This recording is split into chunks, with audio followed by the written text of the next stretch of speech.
Muito bem, agora vamos ao sorteio. O número 37 está presente. Era outro número. Vamos voltar. Nós fizemos aqui a entrega de um livro que não estava no script, então... Número 60. Está presente o número 60? Faz favor, queira vir pegar aqui. Nós, as embalagens e o meio ambiente. Um livro do Instituto de Embalagens com apoio da IBEMA. Parabéns.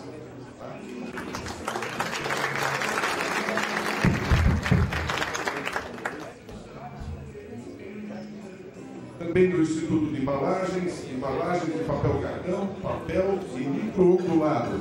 O número é 69. Está presente o número 69? Por favor. Uma salva de palmas para ela.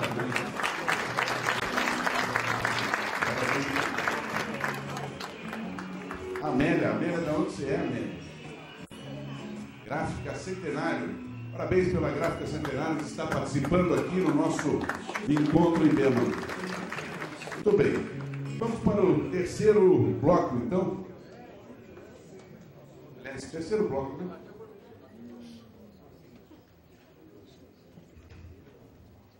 E agora sim, eu peço o vídeo com a pergunta de uma gráfica.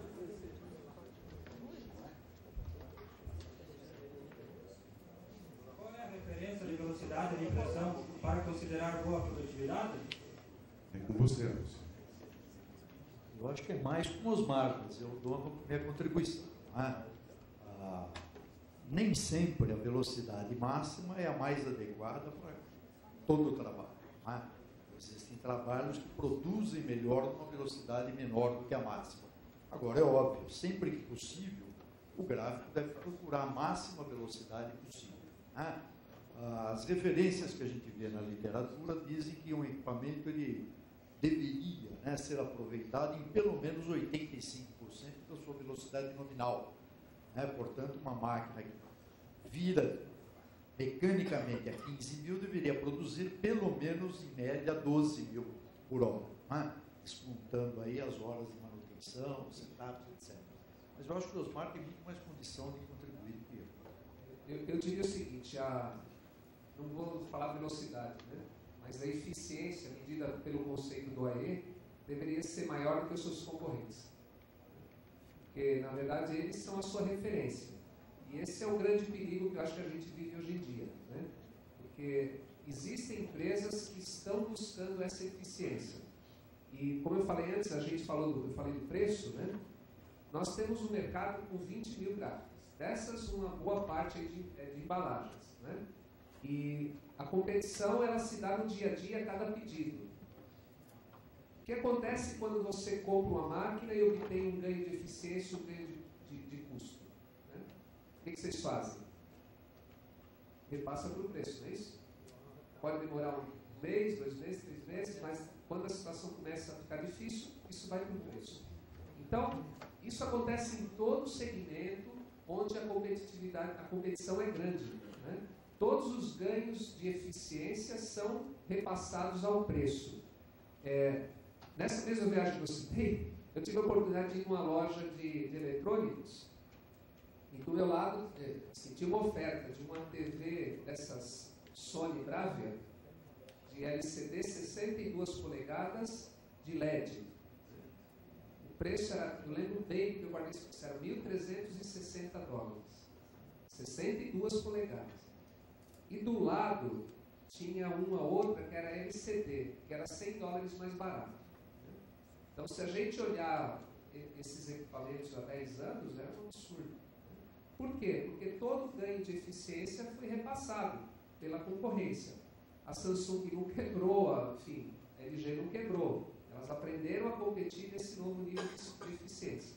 Nas gráficas acontece a mesma coisa. Então, quando você tem uma eficiência maior, uma velocidade maior, significa que você produz mais ao mesmo tempo, o seu custo se torna menor, você repassa para o preço.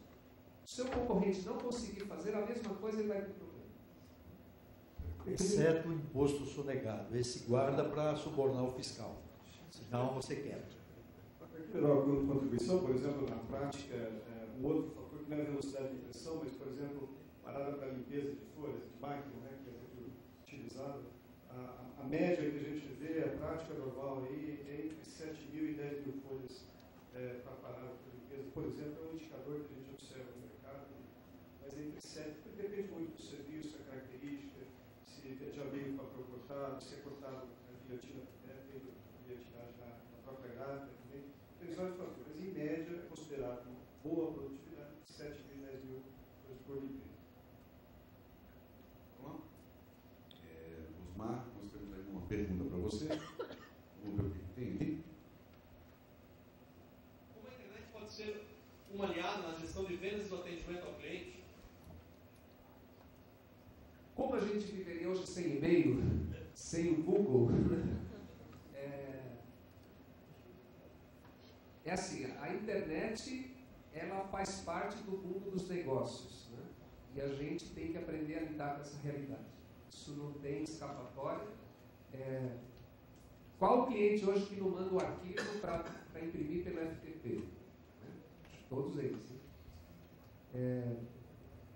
Agora, essas coisas acontecem com velocidades diferentes dependendo de cada país. A gente está no Brasil, apesar que na América Latina o Brasil está liderando esse processo de digitalização, mas se você compara com o que acontece nos Estados Unidos, a diferença ainda é brutal no uso da tecnologia digital nos negócios. Né? Então aqui a gente tem algumas coisas muito fortes acontecendo, bancos, por exemplo, o Brasil é líder mundial nessa área de automação bancária, com uso de internet. Eu me recordo a vez que eu fui no banco. Né? A gente faz tudo pela internet. Isso já se incorporou à nossa forma de viver. Né? Agora, outros segmentos, como a indústria gráfica, no Brasil estão engatinhando. Você vai nos Estados Unidos, uma das coisas que acontece na indústria gráfica é o web to print. Né? Então, as pessoas compram pela internet produto gráfico. É muito comum. Né? Então, o segmento de impressão digital é muito forte. No Brasil, as empresas têm dificuldade de dar ao cliente o acesso para consultar como está o pedido dele. Por quê? Porque tem medo de saber, de dar a transparência para o cliente. Né? Da impressão que se o cliente souber coisas que estão acontecendo internamente, isso vai te gerar um problema. Por que vai gerar problema? Porque eu posso mudar a programação, o cara já veio programação. Não é? Então, a gente vê hoje uma dificuldade da empresa lidar com isso. Né? Sabe que que precisa avançar, mas não quer abrir. Né? E o que acontece é que essa situação vai se resolver. Vai se resolver como? Porque os primeiros que saírem na frente vão estabelecer uma referência. Né? E essa questão da internet como ferramenta de negócio é muito poderosa. O seu cliente pode entrar, pode consultar, pode fazer pedido, ele vai se tornar um parceiro mais forte, você vai fidelizar mais o cliente. E fazer uma observação quanto à cadeia de valor. Né? A gente está inserido numa parte da cadeia. Né? E a embalagem está quase no final, então ela é pressionada de todas as formas. Quanto mais a gente criar essa cadeia e nos unirmos, né, ao outro que vem depois, né, mais seguro o nosso negócio vai estar. E a internet é mais uma forma de você consolidar a relação com o seu cliente. As impressoras modernas já estão conectadas com o fabricante. Né? Vários diagnósticos da própria máquina são feitos online. Né? Se for problema de software, ele conserta já online. E se for problema de hardware, né, uma peça, um vazamento, um retentor, uma coisa assim, automaticamente é detectado e enviado uma ordem ou de compra ou de serviço para conserto do equipamento. Eu quero fazer um comentário sobre isso, porque o nosso tema aqui é como é a competitividade. A internet é uma poderosa ferramenta de negócios para as empresas. Eu acho que essa é uma questão que precisa ser levantada e precisa ser levada mais a fundo pelas empresas brasileiras, especialmente dessa área de produção de embalagens e assim por diante.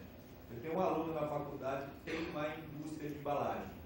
E quando a gente descobriu nos números, eu fiz uma apresentação lá sobre números da internet no Brasil, mais de 95% das empresas brasileiras com com mais de 10 funcionários, acima de 10 funcionários, elas têm internet e elas fazem compras pela internet. Quando a gente viu esse número, ele montou um sistema de vender embalagens pela internet e entrega por courier. Ele tem 600, ele conseguiu 650 clientes que compram da empresa dele pela internet e ele remete os produtos. Então, acho que existe uma oportunidade de negócios muito grande na internet e as empresas precisam começar a olhar melhor para isso. Sobre a questão de negócio digital nos Estados Unidos, né, existe uma empresa chamada Vistaprint. Provavelmente alguém de vocês já ouviu falar. Né? Você pega o gráfico de valorização da bolsa, da Vistaprint, ela fatura alguns bilhões de dólares. O gráfico dela é parecido com o do Google e com o da Apple, pra vocês terem noção. E é um negócio gráfico. Né? Então, existe dentro de todo o mar de sangue, né, o mar vermelho, existe o mar azul. Né? Só que para alguns que estão vendo essa oportunidade. Né? Então, existem coisas que são básicas, que são possíveis fazer hoje. Por exemplo, CRM. Né? Então, o que é CRM? Gestão de cliente. Você tem uma equipe de vendedores espalhado tudo quanto é canto. Né? Como é que esse vendedor tem informação do seu cliente? Como é que ele alimenta o sistema? Como é que ele atualiza? Né? Tem a internet, é um poderoso aliado. Vocês deviam implementar o sistema de CRM. O vendedor acessa pela internet, seu cliente interage. Né? Então, só um exemplo de tantas outras coisas que é possível fazer. Não, e isso faz com que os clientes se sintam mais conectados com a empresa, né? Se sintam mais seguros, mais próximos. Né? A palavra é transparência, né?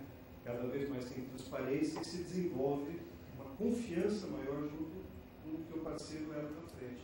E acaba fazendo negócios mais estáveis e tal. Deixa eu fez um estudo das embalagens também com relação à internet, né?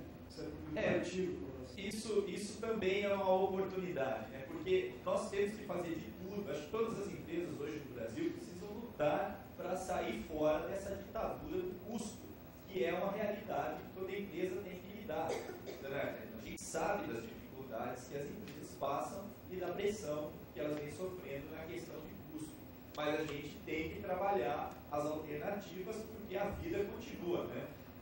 Uma das possibilidades que a gente vem estudando e vem ampliando a percepção de valor e o valor que a embalagem tem para as empresas que utilizam a embalagem, o Philip Kotler, que escreveu os livros de marketing, ele foi lá na nossa escola outro dia fazer uma palestra para nós lá, os professores. E ele mostrou que o marketing está se tornando menos efetivo e, portanto, as empresas vão ter que utilizar melhor os recursos que elas têm em casa. A embalagem é um recurso, uma ferramenta de marketing que a embalagem tem dentro de casa, a custo praticamente zero como ferramenta de marketing, porque o custo da embalagem já está embutido no custo do produto, e a gente tem verificando que a embalagem pode ser utilizada para levar os consumidores ao site do produto. Ou seja, a conexão da embalagem com a internet está abrindo uma outra fronteira a ser explorada pela embalagem, que vai aumentar o valor que a embalagem tem